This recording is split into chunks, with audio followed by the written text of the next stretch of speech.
बंधुगण आज आम मासिक राशिफल उपरे जो आलोचना करने को जाऊे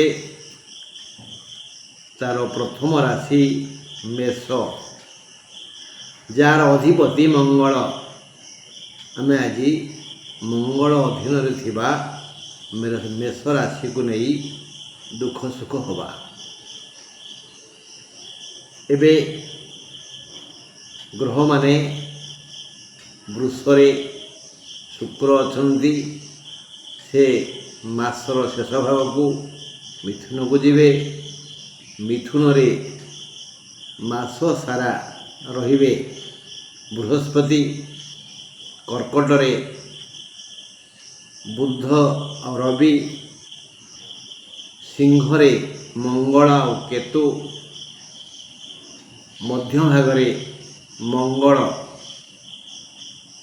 कन्या को जीवे।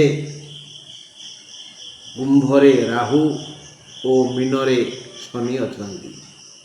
मेष राशि पाई ये मासरे प्रभुत लाभ हेब। शारीरिक मानसिक पारिवारिक आर्थिक सामाजिक एभली सबु महल रे सबु स्थान रे सबु क्षेत्र रे सेमानकु सम्मान मिलिबो। हाथ को भल दी पैसा आसीबो।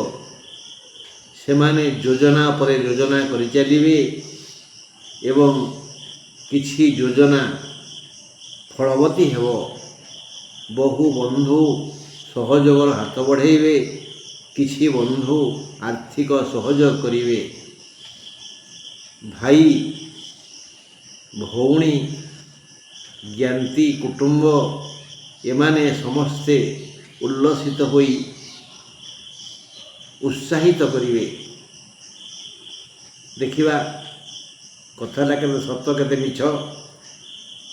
रवि अश्विन नक्षत्र को सम्मानित करिवे। प्रथम नक्षत्र 1/1 तेणु अश्विन नक्षत्र ये मासरे सम्मानर फुलमाला अच्छी। द्विजा और कृतिका को बागदेवी सहाय हेबे। रवि कल्याण द्विजा और कृतिका टिके पठन करेंगे। जो मान विद्या सरी जाइए होती से मैंने बही खेलेबे पोथी खेलेबे। गुरुंक जोगु अश्विन नक्षत्र बाम पादरे गुरुतर समस्या हेब। बाँ पादरे मात्र द्विजा पुत्रिका भल व्यवसाय करी सुखी रहिबे। शनि करुणा पाई अश्विन द्विजा नक्षत्रदय विजयी हेबे। कर्म दक्षता देखाइबे। मात्र पुत्रिका मौका पाई अनेक भ्रमण करिवे। कृतिका नक्षत्र तृतीय नक्षत्र पाखक अनेक पैसा आसो। से घरे व्यस्त रही बाहर को जी बुलिबे तीर्थ यात्रा करेंगे बंधु घर जी मौका पाई अनेक भ्रमण करेंगे। राहुंक करुणा बहुत बहुत बहुत बहुत तेणु राहुंक करुणा बारी स्नान करी यही नक्षत्रत्रय धन और सम्मान पाई बहुत खुशी हे। केतु मंद ग्रह हेले भी कर्मर सुफल खूब देरी रे देई नक्षत्र त्रयन को भाग्यलक्ष्मी दान करिवे। से देखे हेबेनी केतु आमे जमती परीक्षा देई जगी थाउ 2 मास फल बाहरिबो सेमती केतु पछुक देवे। मासर शेष भाग को देवे। सम्मान धन आदर प्रीति प्रेम सबकिछि केतु देवे। खूब डेरे देई नक्षत्र त्रयन को भाग्यलक्ष्मी दान करिवे।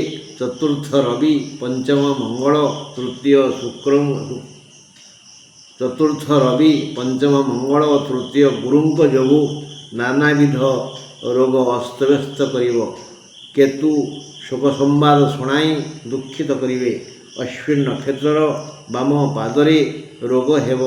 12/8 ପରେ ମଙ୍ଗଳ କନ୍ୟା ରାଶିକୁ ଗମନ କରିବେ।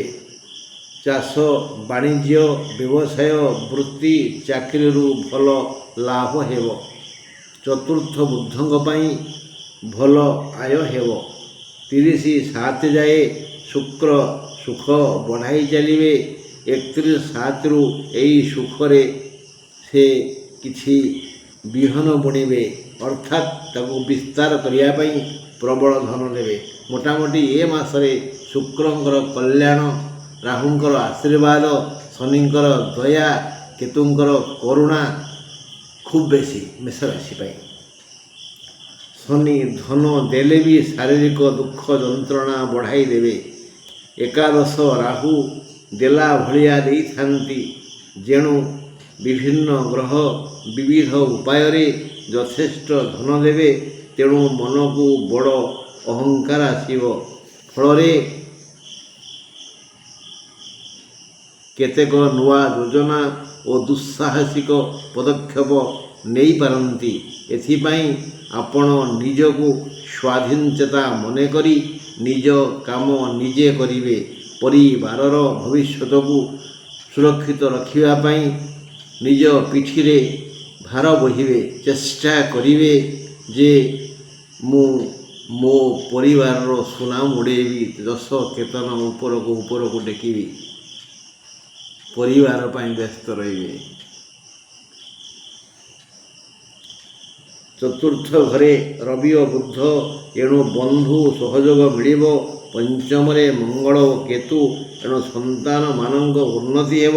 କର୍ମ କ୍ଷେତ୍ରରେ ପଦୋନ୍ନତି ହେବା ପାଇଁ ଉଚ୍ଚ କର୍ମଚାରୀ ସହଯୋଗ କରିବେ। ବ୍ୟବସାୟ ବଢ଼ିଯିବ, ବଡ଼ ଲାଭବାନ ହେବେ। କୃଷିର ବିକାଶ ହେବ। ଆଇନଜୀବୀ, ଶିକ୍ଷକ ଓ ଚିକିତ୍ସକମାନଙ୍କ ସମ୍ମାନ ବଢ଼ିଯିବ। ଆର୍ଥିକ ସହଯୋଗ ମିଳିବ। ପାରିବାରିକ ଓ ଦାମ୍ପତ୍ୟ ଜୀବନରେ ଆନନ୍ଦର ଲହଡ଼ି ଖେଳିବ। ମହିଳାମାନେ ଧର୍ମ ଦିଗରେ ମନ ଦେଇ ପ୍ରଫୁଲ୍ଲିତ ହେବେ। ଅଧିକରୁ ଅଧିକ ଜାଣିବା ପାଇଁ ଛାତ୍ରଛାତ୍ରୀମାନେ ବିଦେଶ ଯିବେ, ଗବେଷଣା କରିବେ। ଯେଉଁ ଛୋଟ ଛୋଟ ଛୁଆ ଅଛନ୍ତି ସେମାନେ କ'ଣ କରିବେ? ସେମାନେ ପୁରା ମନୋଯୋଗୀ ହେବେ। କାହିଁକି କାଲି ବାପା ମାଇଲେ, ସାରେ ଗାଳି ଦେଲେ, ବୋଉ ଚିଡ଼ିଲା, ସାଙ୍ଗ କଥା ହେଉନାହାନ୍ତି। ସେଥିପାଇଁ ସେ ନିଜକୁ ନିଜେ ତନଖିବେ। ଅର୍ଥାତ୍ ଛୋଟ ଶିଶୁଠାରୁ ବଡ଼ ଯୁବକ ଯାଏ ସମସ୍ତ ଛାତ୍ରଛାତ୍ରୀ ଏକ ଗବେଷଣାତ୍ମକ ମନ ପୋଷଣ କରିବେ। କ୍ଷୁଦ୍ର କୃଷକଠାରୁ ବିରାଟ ଜମିଦାର ପର୍ଯ୍ୟନ୍ତ ସମସ୍ତେ ନିଜ ଚାଷର ବିକାଶ ପାଇଁ ଚେଷ୍ଟା କରିବେ। ଛୋଟିଆ ଚା ଦୋକାନୀ, ପାନ ଦୋକାନୀ ଠାରୁ ସୁନା ହୀରା ଦୋକାନୀ ପର୍ଯ୍ୟନ୍ତ ସମସ୍ତ ବ୍ୟବସାୟୀ ନିଜ ବ୍ୟବସାୟର ବିକାଶ ପାଇଁ ଯଥେଷ୍ଟ ଚିନ୍ତା କରିବେ। ସମସ୍ତ ବାଳିକା ଠାରୁ ବୃଦ୍ଧା ପର୍ଯ୍ୟନ୍ତ ସମସ୍ତ ନାରୀ ଚିନ୍ତା କରିବେ, ଧର୍ମ ପାଇଁ ପୃଥିବୀ ଅଛି, ଧର୍ମ ହିଁ ଆମ ହାତରେ ହୁଏ। ପୁରୁଷମାନେ ତ ବାହାରେ ବୁଲିବା ଲୋକ। ତେଣୁ ଭଉଣୀ ଭାଇ ପାଇଁ, ମା ପୁଅ ପାଇଁ, ସ୍ତ୍ରୀ ସ୍ୱାମୀ ପାଇଁ, ଭାଉଜ ଦିଅର ପାଇଁ, ଆଈ ନାତି ପାଇଁ, ମାଇଁ ଭଣଜା ପାଇଁ ଚିନ୍ତା କରିବେ। ଏହି ଦୃଷ୍ଟିକୋଣରୁ ଏ ମାସରେ ମେଷ ରାଶିଙ୍କ ଭାଗ୍ୟୋଦୟ ହେବ। ସମସ୍ତ ମେଷ ରାଶିର ସାଥୀ ଆନନ୍ଦରେ ରହନ୍ତୁ। ମଙ୍ଗଳ ହଉ। ଭାଇ ନମସ୍କାର। ଆଜି ଶ୍ରୀ ଗୁଣ୍ଡିଚା ଦ୍ୱିତୀୟ ଦିନ। ଚାଲନ୍ତୁ ପୁରୀ ଯିବା। କାଲି ଜଗା ରଥ ଯାଇନି, 2 ହାତେ ଯାଇଛି, ଆହୁରି 10 ହାତେ ଅଛି। ଚକେ ଗଲେ 12 ହାତ।